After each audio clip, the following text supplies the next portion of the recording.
Here we go. Let's check out NBA All World.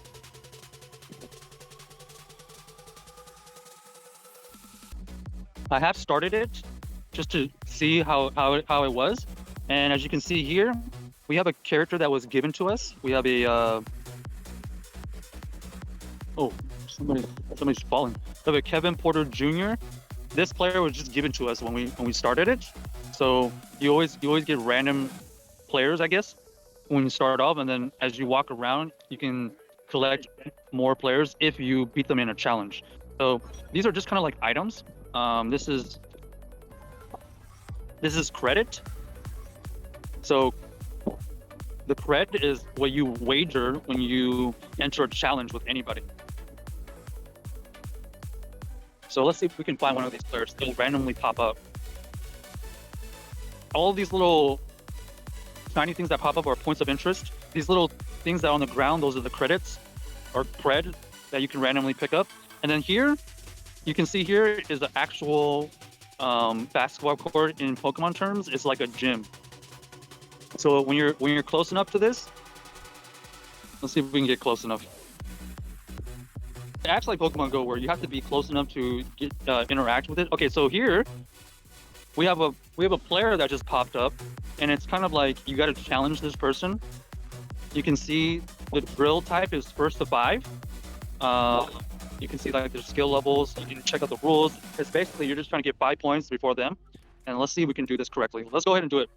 We put up 60 creds to challenge this person. If we win, we actually get this person. So Larry Lance Jr., let's see what you got. So it is a shooting game. Oh, that was terrible.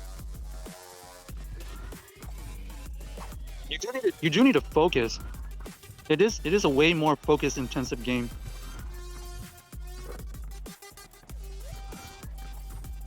If you played any other basketball games before, oh gosh, that was way off. There we go. So first to 5, we get there. A lot of these are very randomized stats. I still don't exactly understand how the stats or what the stats mean. But you can see here, you challenge this person, you get team rep, you get cred, and you get fitness boost. And I'll show you what that means. And then after you beat the challenger, you get to collect the player. My team, overall team, gets to go to level 2, which is nice.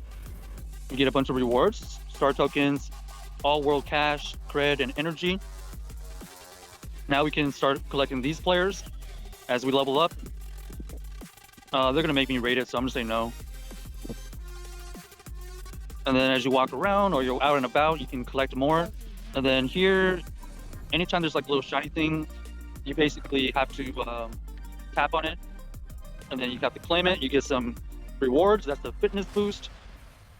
And then you get some randomized passes that you can enter tournaments with.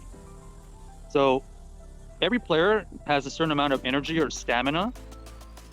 So the player that I'm currently having right now, you have an energized tap, and then you can apply whatever energy you need to. So I think it said once it's below 10%, your skill levels get reduced 10% or something like that. So make sure you're always, having your particular player. You only have one active player, by the way.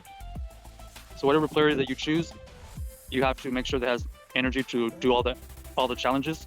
And then if you get enough XP, you can level up that particular player, and then eventually you can rank up. And as you can imagine, the higher rank, higher level, the better player they are. And so it's very.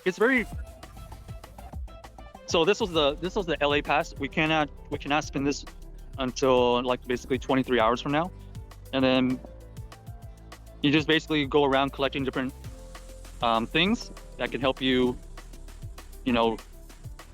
power up, re-energize your players. So I think it's a cool thing to play alongside Pokemon. I think because we're already out here, and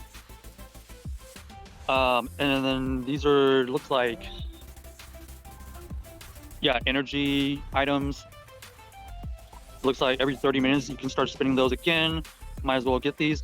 There is an item cap, so you can't just always, stack everything. Eventually, you're gonna have to get rid of stuff. But it's still pretty cool. I think I like it.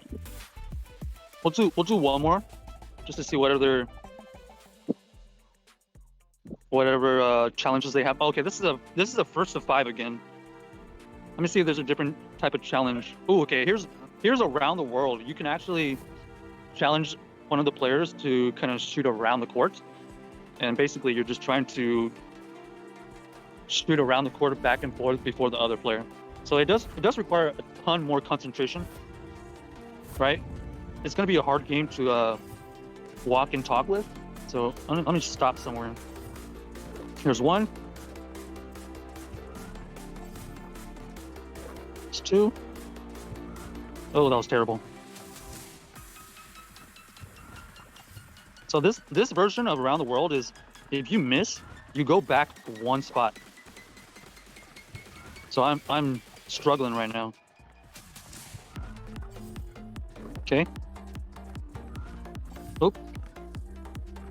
This player has a pretty normal shooting style. Like I said, you need a lot of focus on this because you're trying to see exactly when to release. Oh, that's terrible. So I got away with it. I actually got more buckets than they did in the time. So we did get that win right there. Pretty lucky. I usually could do better, but like it's hard to do it while you're walking. You need a lot of focus. Way more focus in this game than in Pokemon. And then what I wanted to show is, like, as you can see here, we win more challenges, then we can upgrade our particular player that we are using. So now, I think this is level 3, and just like that, your particular player gets better stats and everything. And then while you're walking around, you can unlock these little mini games where it can help you increase your skill levels. So let's just try that out. So these are mainly like one-on-one matches. Watch this. So we're gonna face like an Indiana Pacer team or a player, and this is where it's one-on-one. So it's a traditional one-on-one in like your everyday court. You just try to swing to the right, swing to the left, kind of make sure they're off balance, and then go to the hoop.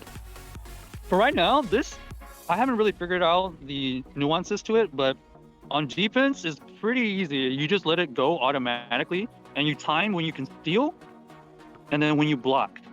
So usually I let it go, and then I go for the steal. Because when they kind of get off balance like that, it's a great opportunity to kind of steal the ball.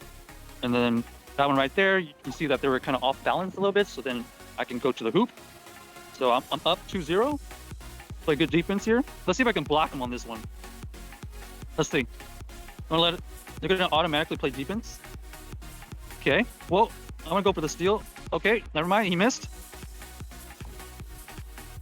He missed again. I'm not exactly sure why he's just standing there. Sometimes these NPCs are really bad. And then you can do this. You can back, left, take a shot, and then we just make it in their face. I don't know how much else there is to that. I just started it, so I don't know if there's other nuances to the one-on-one battles, but that right there can help you gain skill points, which will obviously help your player get better. So I think with that's a good stopping point.